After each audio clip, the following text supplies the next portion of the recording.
Hello, everyone, and welcome to the Vortex, where lies and falsehoods are trapped and exposed. I'm Michael Voris. The diabolical hates humanity. We begin with that premise, that truth. Now, there's a lot of theology in that statement, and if you'd like to delve more into that, we highly recommend watching the very first program we ever produced here all the way back in 2006, the first episode of The One True Faith, St. Michael and the Angels. It's available to premium members. All you have to do is just click on the provided link to sign up if you're not premium. Now, you need to understand the great spiritual battle playing in the background in order to understand the specific policies and legislation being pursued on the surface. The driving force behind the narrative is this: there are too many people on the earth. We touched on this yesterday. Overpopulation. It's been a major talking point of the left for decades. It's also a driving force, although spoken of in more quiet terms, in the social justice corridors of the church. It's why they just sort of look the other way when it comes to managing U.S. government money.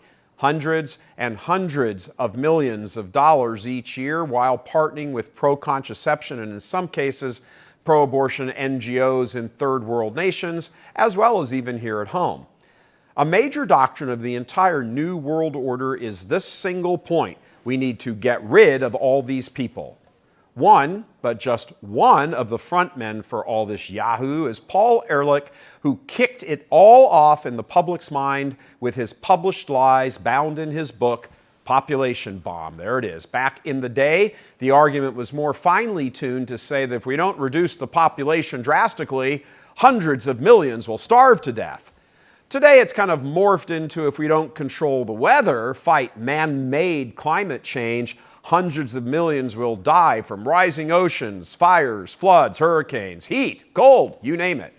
That errant opinion is not only shared by, but also pronounced by modernist, newly created Cardinal Robert McElroy of San Diego, who actually says man-made climate change kills more people every year than abortion.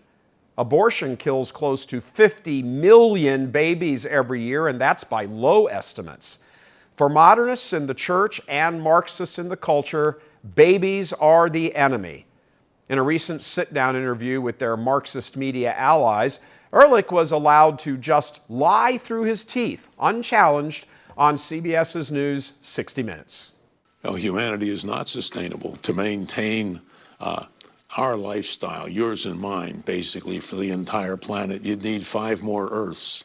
Not clear where they're going to come from. Yeah, right. But Ehrlich has been on his anti-humanity, too many people rant going back decades. Good grief, even if Twitter CEO Elon Musk, a pro-abort transhumanist, agrees that Ehrlich's book is the most anti-human book ever written.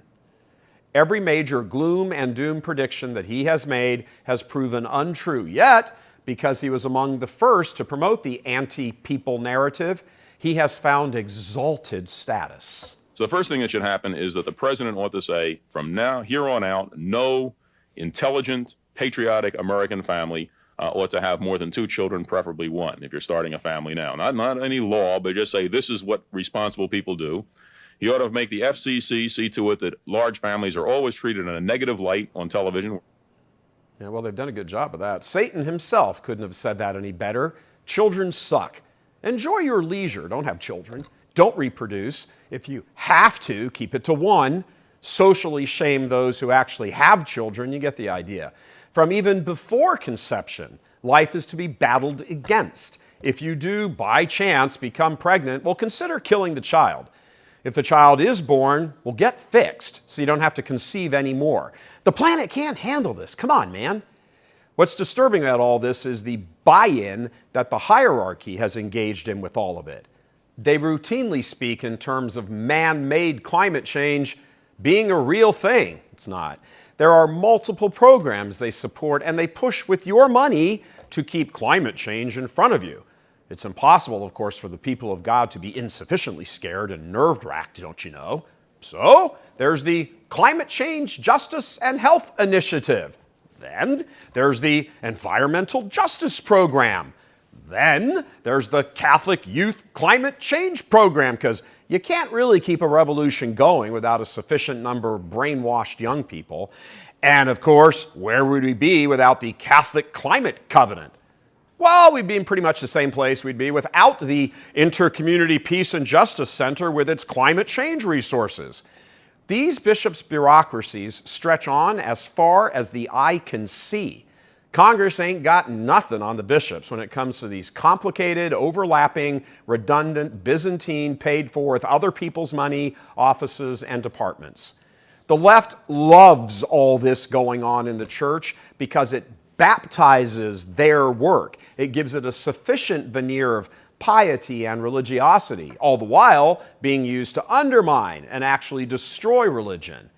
The entire man-made climate change narrative arose from the exact same place by the exact same people who brought us every other lie for the past century. The only difference is that way back, the bishops would oppose those lies. Today, they either back them or are indifferent to them. Either way, it's the same result. Catholics, by and large, have drunk the Kool-Aid on man-made climate change being caused by man. It isn't.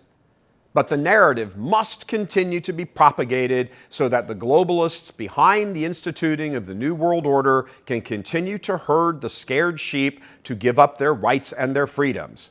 It just really is too bad that among those globalists are various churchmen who should be fighting for you, not spending your money to fool you. God love you. I'm Michael Voris.